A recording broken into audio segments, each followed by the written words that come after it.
જો ભાઈ આપણે સ્ટોક માર્કેટમાં પ્રોફિટ કમાવો હોય તો પહેલા શું કરવાનું? કેટલા વાગ્યા છે? 1 વાગ્યો છે. મારી ઘોણે 10-12 વાગે જાગવાનું, 9 વાગે ક્યારેય નહીં જાગવાનું, 10, 11, 12 વાગે જાગવાનું, દીવાબત્તી કરવાના.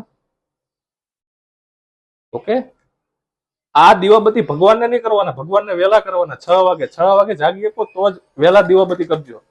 આપણે શેની માટે કરવાના? કે આપણી પાસે ટ્રેડ હોય, એક સમજાણું? ટ્રેડ હોય અને આપણે ગઈકાલનો ટ્રેડ કેરી ફોરવર્ડ કર્યો હોય અને એમાં પ્રોફિટ થાય કે નહીં થાય એ આખું રાત ટેન્શન નહીં લેવાનું. મારી ઘોડે 11-12 વાગે જાગવાનું ને આવો મારી પાછળ આવો